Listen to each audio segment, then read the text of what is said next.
அலைக்கும் வரஹ்மத்துல்லாஹி வபரக்காத்துஹு. பிறரை புகழ்வதும் இகழ்வதும். அபூபக்கர் சித்தீக் ரலியல்லாஹு அன்ஹு அவர்கள் கூறினார்கள், ஒருவர் இன்னொரு மனிதரை பற்றி நபி ஸல்லல்லாஹு அலைஹி வஸல்லம் அவர்களிடம் புகழ்ந்து பேசினார். நபி ஸல்லல்லாஹு அலைஹி வஸல்லம் அவர்கள், அழிந்து போவீர், உம்முடைய தோழரின் கழுத்தை நீர் துண்டித்து விட்டீர், உம் தோழரின் கழுத்தை நீர் துண்டித்து விட்டீர் என்று பலமுறை கூறினார்கள்.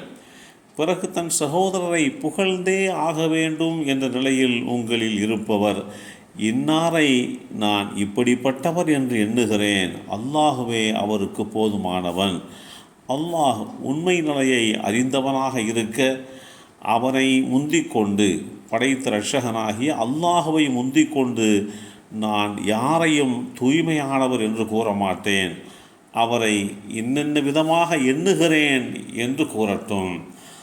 அந்த பண்பை அவர் அந்த மனிதரிடத்திலே இருந்து அறிந்திருந்தால் மட்டும் இப்படி கூறட்டும் என்று கூறினார்கள். இந்த செய்தி ஸஹீஹுல் புகாரியிலே 2662 என்ற எண்ணிலே பதிவு செய்யப்பட்டிருக்கிறது. ஒரு மனிதரை பற்றி உண்டான அந்த புகழ்ச்சிக்கு ஒரு எல்லையை நிர்ணயித்து கொடுக்கிறார்கள். ஒரு மனிதனிடத்திலே சில நல்ல பண்புகளை பார்க்கிறீர்கள், அது உண்மையிலேயே அவரிடத்திலே இருந்து வெளிப்படுகின்ற போது நீங்கள் இந்த நிலைப்பாட்டை கையில் எடுக்க வேண்டும் என்று அல்லாஹுடைய தூதர் ஸல்லல்லாஹு அலைஹி வஸல்லம் அவர்கள் வழிகாட்டி தருகிறார்கள்.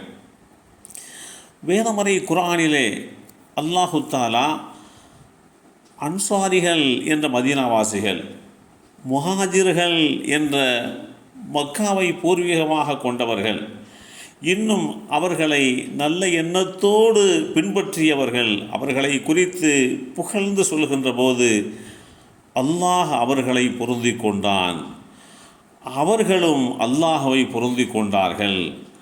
அவர்களுக்காக வேண்டி சுவர்க்கம் தயார்படுத்தப்பட்டிருக்கிறது. அந்த சுவர்க்கத்திற்கு கீழ் நதிகள் ஓடிக்கொண்டிருக்கிறது. அந்த சுவனவதியிலேயே அவர்கள் நிரந்தரமாக இருப்பார்கள் என்று அல்லாஹ் குறிப்பிடுகின்ற இந்த செய்தி சூரத்து தௌபா, அல் குர்ஆன் சூரத்து தௌபா வசனம் 99 மற்றும் 100 தெளிவுபடுத்தப்பட்டிருக்கிறது.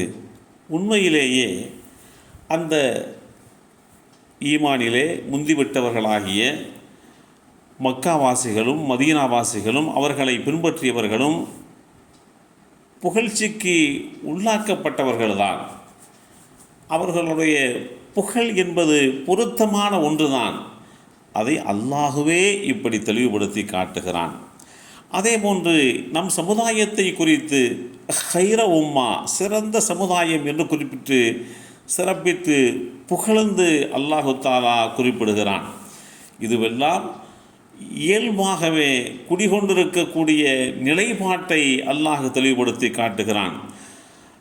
மேலும் அல்லாஹு தஆலா அபூபக்கர் சித்தீக் ரலியல்லாஹு அன்ஹு அவர்களை குறித்தும், அதேபோன்று உமர் ரலியல்லாஹு அன்ஹு, உஸ்மான் இப்னு அஃபான், அலி ரலியல்லாஹு அன்ஹும் அவர்களை குறித்தும் வேதமறை குர்ஆனின் வாயிலாக அவர்களுடைய தன்மைகளை சொல்லி புகழ்ந்து காட்டுகிறான். அப்படி புகழ்ந்து காட்டுவதற்குண்டான செய்திகளை குர்ஆனிலேயே அல்லாஹ் தெளிவுபடுத்தி காட்டியிருக்கிறான் என்கின்ற இவைகளை அடிப்படையாக வைத்து நல்ல பண்புள்ளவர்களை, நல்லவர்களுடைய நன்மையான விஷயங்களை புகழ்வது நன்மையானது என்று குர்ஆன் நமக்கு தெளிவுபடுத்துகிறது. அந்த நல்லவர்களுடைய அந்தஸ்தை, புகழ்ச்சியை நெருங்க உதவக்கூடியது என்பதை நாம் நன்கு விளங்கி இருந்து ஆராய்ந்து அவைகளை தெளிவுபடுத்த வேண்டும். புகழ்ச்சி அந்த வார்த்தையை சொல்கின்ற போது பேணுதல் மிக அவசியம். இப்படித்தான் அப்படித்தான் என்று உறுதியாக பரிசுத்தப்படுத்துவதை தவிர்க்க வேண்டும். அப்படி செய்வது கூடாது. இப்படி இருக்கக்கூடும், அப்படி இருக்கக்கூடும் என்கின்ற வார்த்தைகளை தேர்ந்தெடுத்து சொல்வதைத்தான் அல்லாஹுடைய தூதர் ஸல்லல்லாஹு அலைஹி வஸல்லம் அவர்கள் வழிகாட்டி தந்திருக்கிறார்கள்.